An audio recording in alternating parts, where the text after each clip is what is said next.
Meus irmãos, boa noite. Que a graça e a paz de nosso Senhor Jesus Cristo esteja com cada um dos irmãos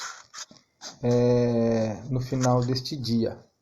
Nós louvamos a Deus porque Ele tem nos abençoado, tem dirigido nossas vidas, tem falado ao nosso coração, tem nos guiado em todas as coisas. Eu agradeço a presença dos irmãos, sempre acompanhando. Nossa irmã Ana Rosa, a Dona Conceição, também a Dona Francisca, o Daílson, a Solange. Deus abençoe a vida de vocês. A Dona Maria Calisto, também nos acompanhando. A Zilá, Deus abençoe Zilá. A Neuza, Deus abençoe Neuza, a vida de vocês. Vamos ver mais quem.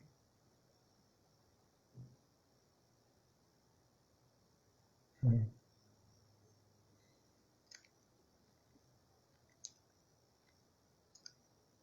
bem. Os irmãos vão chegando.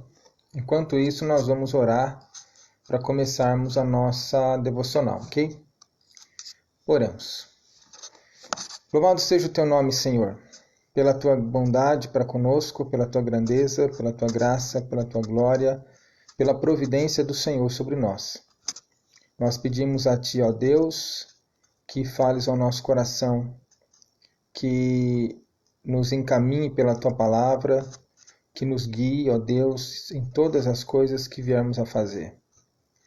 Ó Deus, em nome do Senhor Jesus, abençoe cada irmão que está nos acompanhando pela internet, que guardou um tempinho, ó Deus, para esse momento, para que pudesse também compartilhar da tua palavra e fazer, ó Deus, a sua devocional neste dia, quer seja de manhã, quer seja agora à tarde.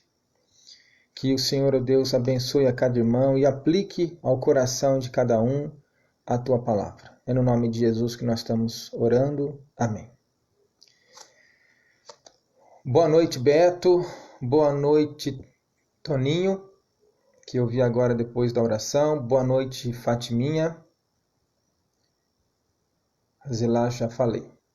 E assim também aos demais irmãos que estão chegando. Deus abençoe a vida de cada um. Hoje nós vamos falar sobre Marcos capítulo 4, do verso 21 ao verso 25, tá bom?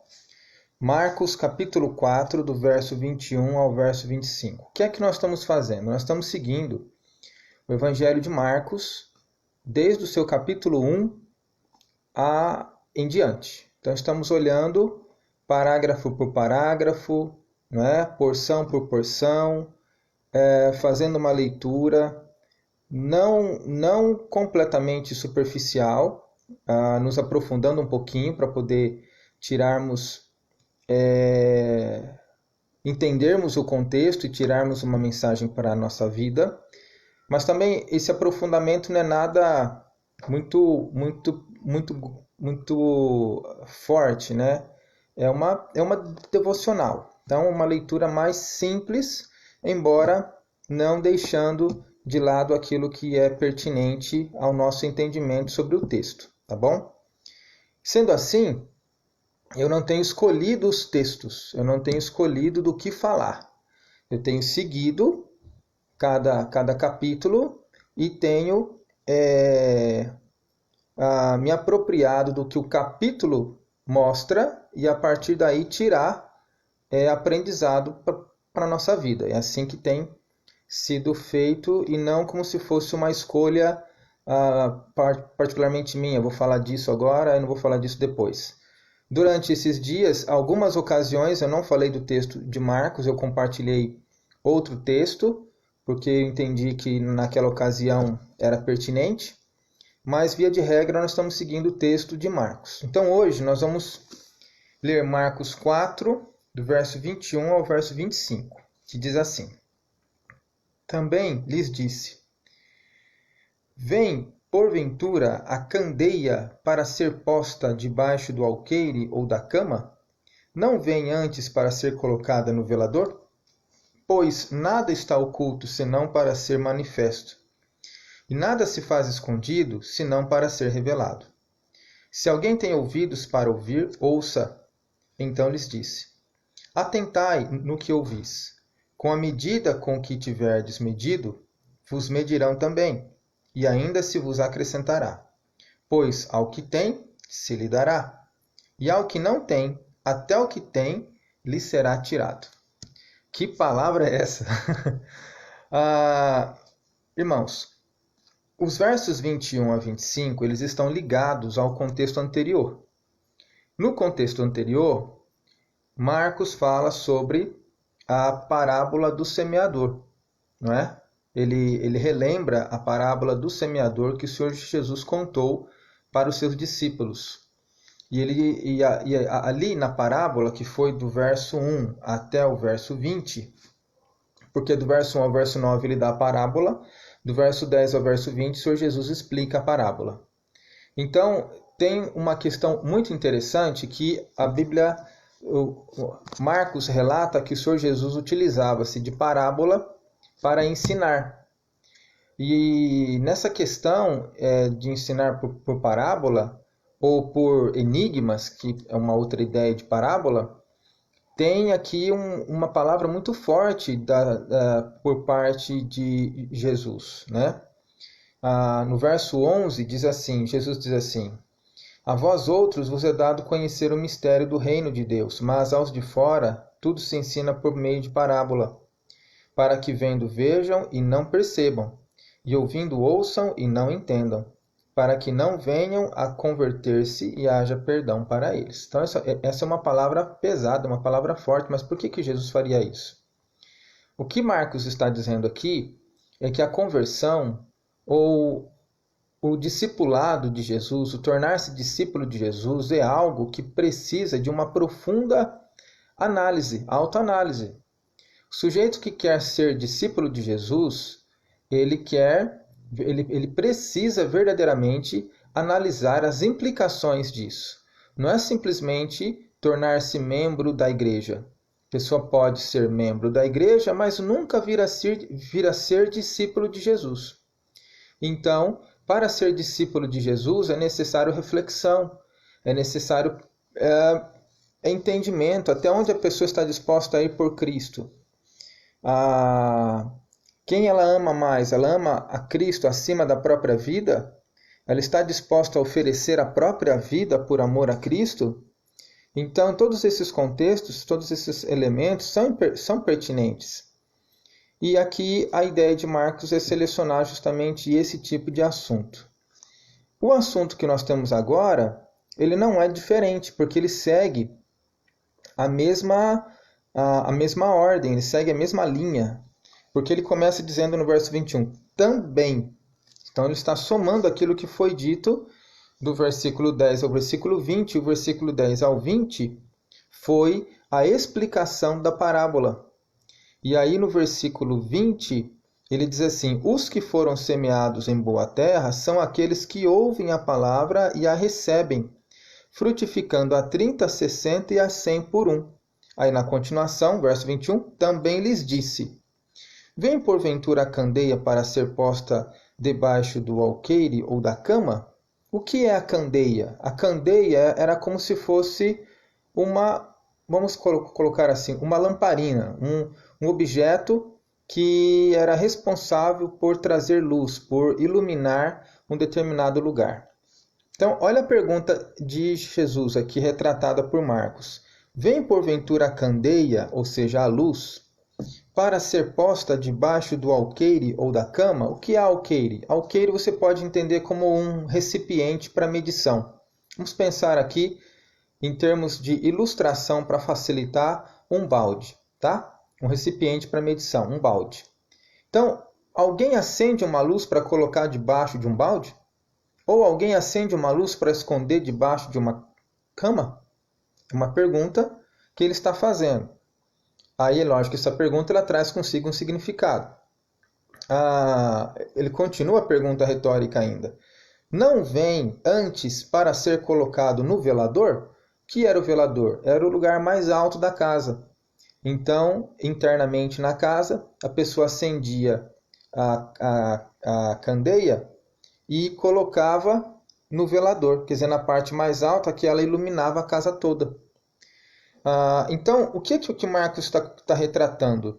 Ele está falando, será que porventura alguém acende uma luz para esconder?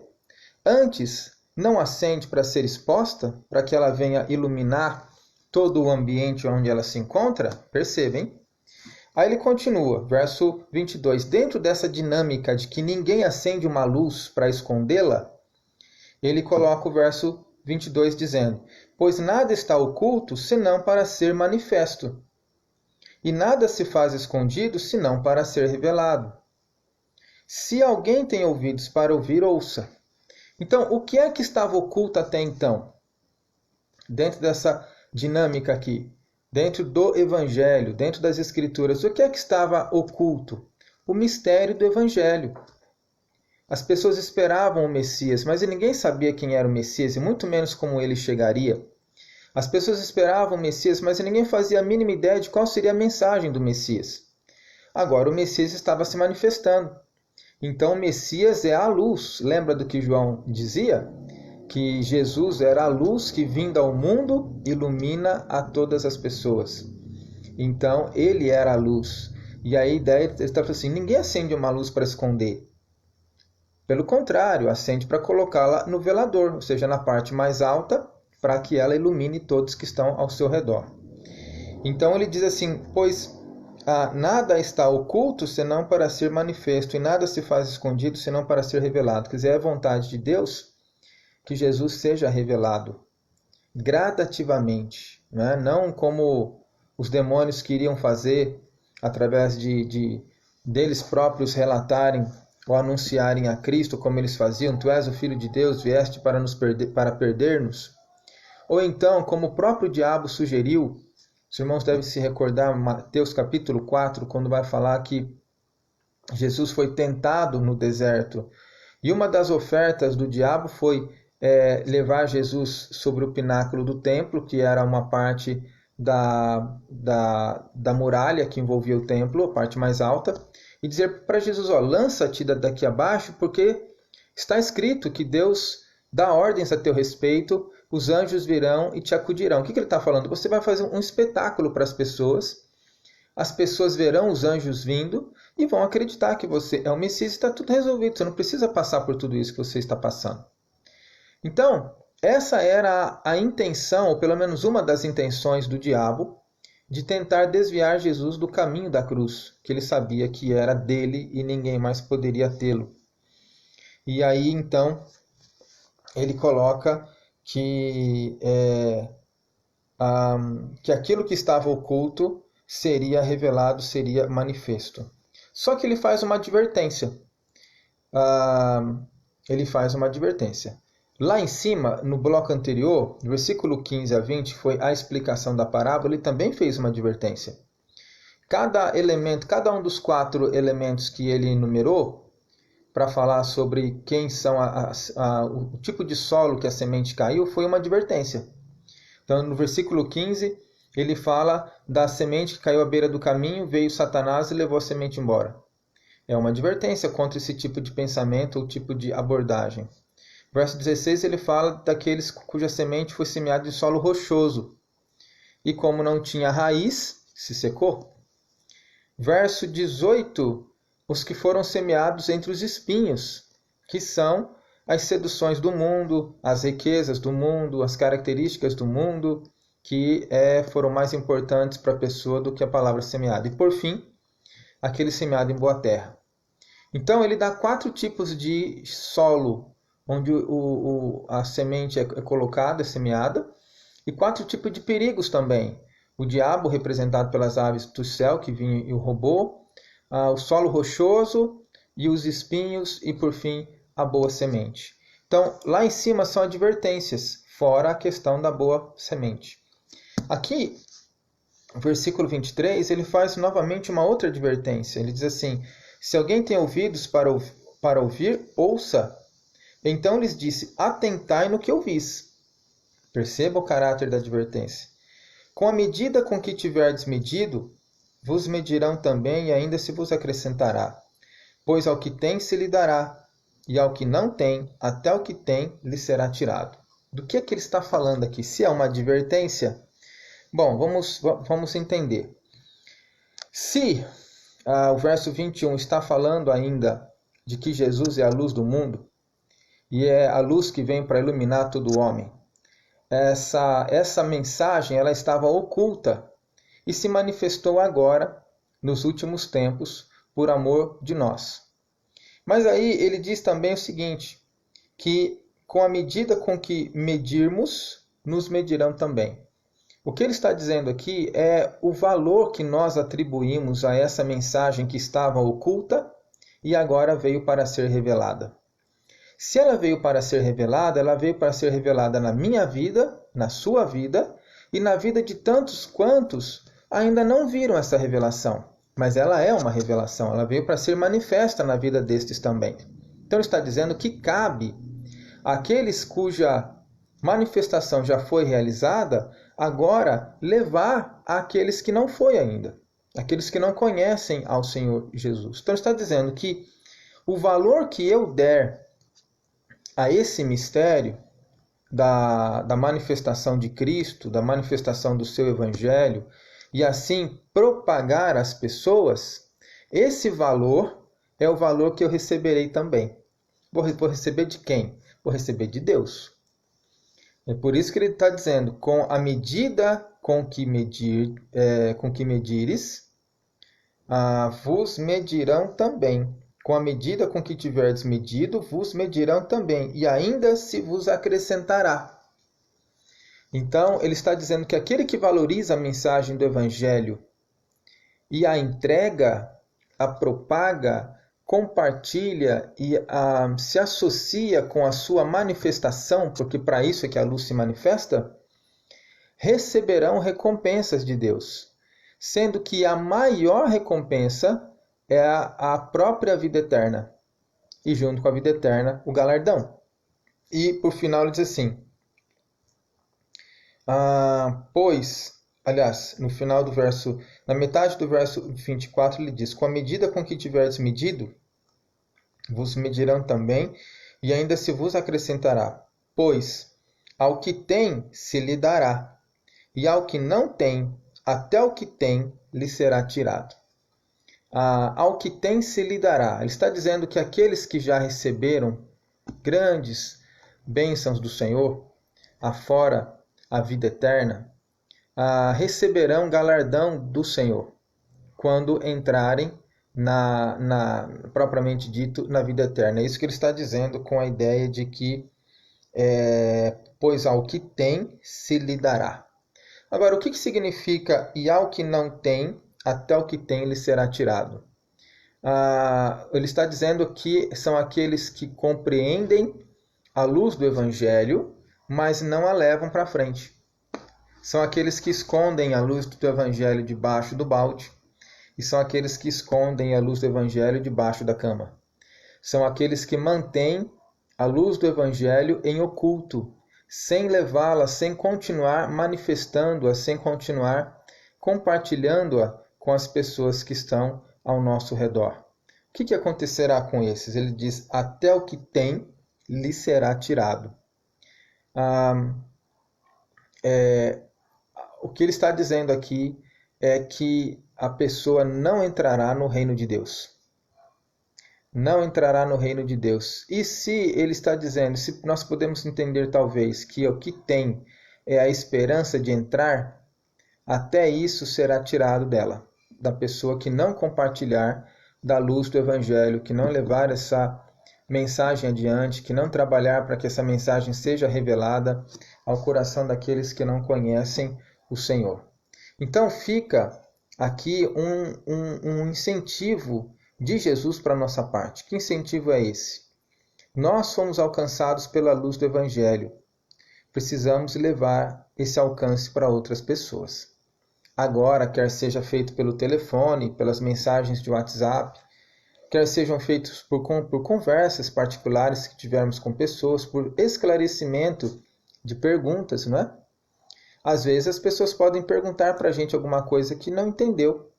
E aí você tem a oportunidade de esclarecer e ainda de adicionar coisas importantes para a vida dessa pessoa, de esticar o assunto e falar de Jesus, e falar do perdão dos pecados, falar do Evangelho. Então é isso que o texto está dizendo, que aqueles que porventura guardarem para si essa mensagem, sem atentar de que ela não veio para ser guardada e sim espalhada, receberá